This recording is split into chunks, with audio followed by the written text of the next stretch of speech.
Now, she was very much under the sway of Friedrich Nietzsche, the German philosopher of the future, when she wrote this novel. And in her original manuscript for the book, she prefaced each of the 4 sections of The Fountainhead with a quotation from Nietzsche, which she removed she removed before the book was published.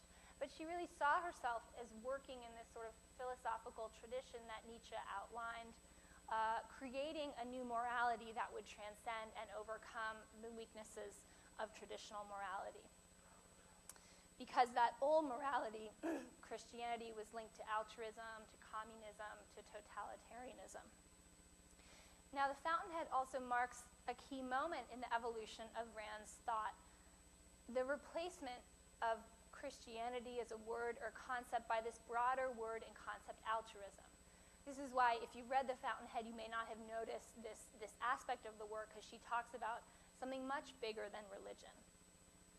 And nonetheless, as you look at this transition between Christianity and altruism, they're very, very linked. And again, it was hard to figure out why she replaced one word with the other.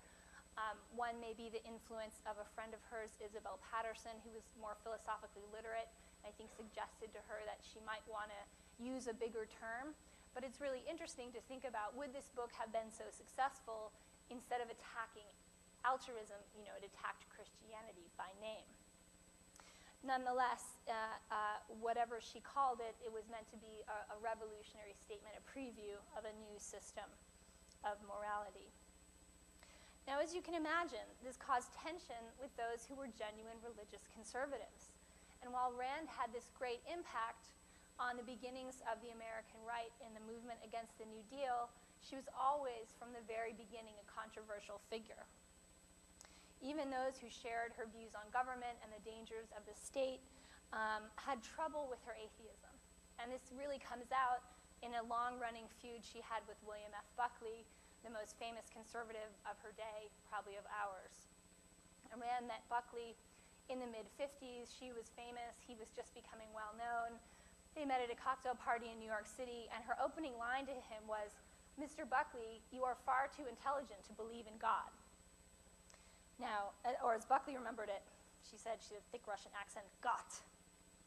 Now, this was about the worst thing you could say to Buckley, right? And he simply hated her from then on. And it's the beginning of this feud that would go on for some time. But the dislike of Buckley, that really didn't slow Rand down. She had other important and influential admirers who did believe all of her ideas, who did accept her atheism. Among them was Alan Greenspan, the future head of the Federal Reserve. Now, Greenspan was a charter member of a group that surrounded Rand in New York that called themselves the Collective. This is a sort of tongue-in-cheek reference. They all assumed themselves to be great individualists. And the Collective grew out of a friendship that Rand had with 2 college students, Nathaniel Branden and Barbara Branden. And they would bring their friends around and introduce them to Rand. Everyone wanted to meet the famous novelist, and some would become regulars. Now, I'm going to read you again an excerpt from the book that describes the first encounter between Rand and Greenspan. Although Rand disliked him at first, Alan Greenspan soon became one of her favorites. At early meetings, he was quiet and somber, earning the nickname The Undertaker from Rand. Heavily influenced by logical positivism, Greenspan was unwilling to accept any absolutes. He became legendary for his confession that he might not actually exist. It couldn't be proved. Hearing this, Rand pounced. And by the way, who is making that statement? To Greenspan, it was a deep exchange that shook his relativist beliefs to the core. By many accounts, Rand excelled at the kind of verbal combat that impressed Greenspan. Hiram Hayden, an editor at Bobbs Merrill and later Random House, marveled at Rand's ability to conquer sophisticated New Yorkers in any argument. Quote, "Many are the people who laughed at my description of her dialectical invincibility, only to later try their hands and join me among the corpses on the Randian battlefield." Rand began with the basics, establishing agreement on primary axioms and principles. She came out on top by showing how her opponent's ideas and beliefs contradicted these foundations. This approach was particularly effective with those like Greenspan who prided themselves on their logic and consistency. He remembered that, quote, talking to Rand was like starting a game of chess, thinking I was good, and suddenly finding myself in checkmate. Greenspan was hooked. Now, what Rand taught Greenspan was her developing philosophy of objectivism. All the ideas I laid out were gathering form in her mind during the time she wrote The Fountainhead, but she really extended and codified and developed them in the years between The Fountainhead, which was published in 1943, and Atlas Shrugged, which was published in 1957. So by the time Greenspan came along, what she was teaching him and the members of the collective was this philosophy of objectivism. Now, objectivism is a complex philosophy. I'll let Rand take the first crack at defining it and try to unpack a bit what she's saying here. So what is objectivism? I'm just going to pull these four elements that she identifies here. The first is that objectivism teaches there is a knowable objective reality, hence its name. It teaches that reason is an absolute, mankind's only guide to thought and action.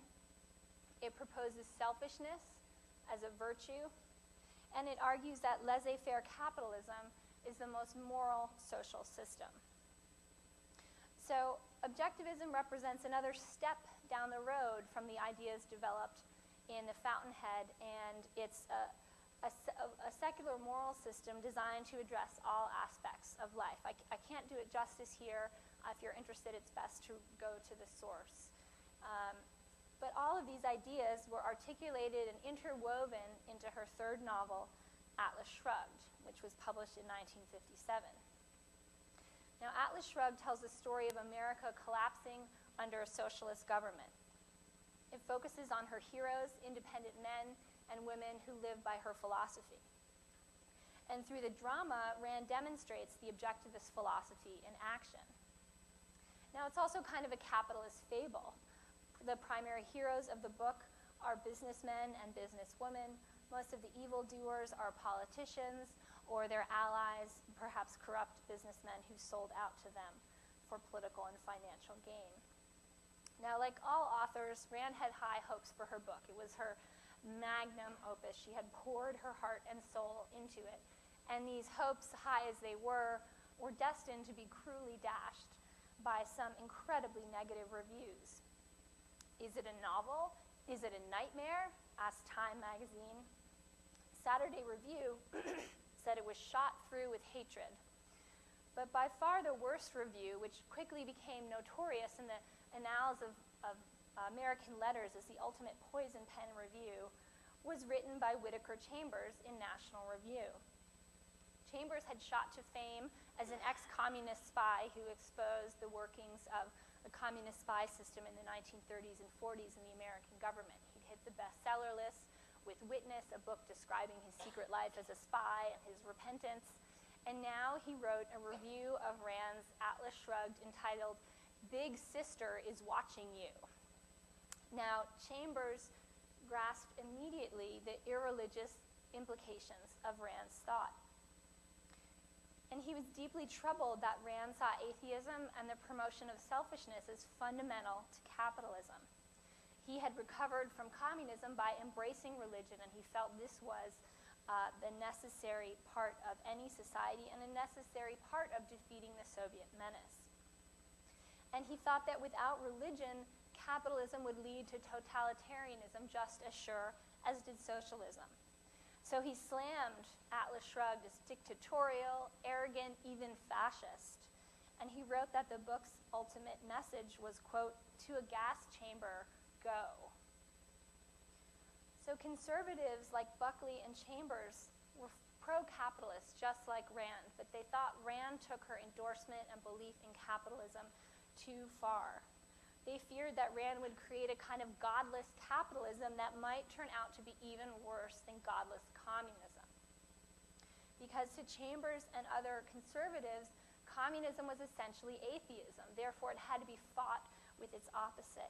It had to be fought with religion, and Rand and her whole philosophy missed the point entirely. Now, as it turned out, luckily for Rand, there are more readers of books than there are book critics. And despite this terrible series of reviews, Atlas Shrugged shot to the top of the bestseller lists, and it's pretty much been a bestseller ever since. Now, Atlas Shrugged also launched objectivism, despite all the conservative efforts to stop it. It launched objectivism as a genuine philosophical and social movement. And objectivism was promoted primarily by the Nathaniel Branden Institute, run by Rand's primary collaborator and, secretly, her lover, but you'll have to get that story in the book if you're truly interested. Branden took out ads in the New York Times like this one, inviting people to come to lectures on Rand's thought. And as it says, Miss Brand has consented to join Mr. Branden in each question period following the lecture. Now, if you were in New York, you would go to this lecture, you would hear Branden listen, and you could even ask Rand herself questions. If you didn't live in New York but you were still interested, you could order a tape of these lectures. And you had to be approved to get the tape, and then you would come to maybe a room like this in Baltimore, and you would play the tape, and everyone would come and listen and take notes. So this was sort of the first iteration, we might say, of the e-university, or online learning, distance learning. And through this method, NBI quickly accumulated thousands of students across the country. Rand started her own newsletter, which at its peak had 20,000 subscribers. She published throughout the 1960s book after book of nonfiction, all of which followed the pattern of Atlas Shrugged, completely panned and denigrated by every reviewer, instantly selling 100,000 copies or more. And she really created her own world and subculture. She was one of the first public intellectuals to really do an end run around the mainstream media, to say, if you're not going to get my ideas across with the respect I think they deserve, I'm going to take them, I'm going to retail them directly. And she became extremely popular, especially on college campuses. Here's a flyer I found in my research of a conference on objectivism held in 1967 at my own university, University of Virginia. I also found a letter from a UVA student who'd heard Rand speak and described it as, quote, the first thing I've gotten really excited about in 3 years of college. So shame on my colleagues in 1967. But Rand generated this incredible intellectual excitement that students couldn't often find in their classes. So in my book, I follow the many twists and turns in Rand's life after Atlas Shrugged, because that was by no means the end of the story. I examined the secret love affair with Nathaniel Branden that erupted in a great public scandal, damaging Rand's reputation and shattering the objectivist culture she had created. I talk about how she became pivotal to the libertarian movement, even as she denounced libertarians as hippies of the right and dirty, rotten plagiarizers. And I show how she remained important to Greenspan as he ascended the political ladder. Here she is in the White House in 1974 when Greenspan is being sworn in at the Council of Economic Advisors. And you can see President Ford is there with, he's got his arm around Greenspan's mother. And then there's Greenspan, and then there's Ayn Rand, and then there's Ayn Rand's husband, Frank O'Connor. So Greenspan never did repudiate Rand, and they remained close until her death. Perhaps the most surprising twist and turn in the story of Rand, though, is something I don't really touch upon until my last pages, because it started happening right when I was finishing writing my book.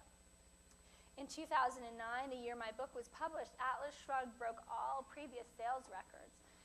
It sold over 500,000 copies. There was a vogue for going Galt, or following the fashion of Rand's hero, John Galt, refusing to work lest your profits be taken by the government. She was recommended by Glenn Beck. She was recommended by Rush Limbaugh. There's an Atlas Shrugged movie coming out next month on April 15th, Tax Day. Her ideas have become pivotal to the Tea Party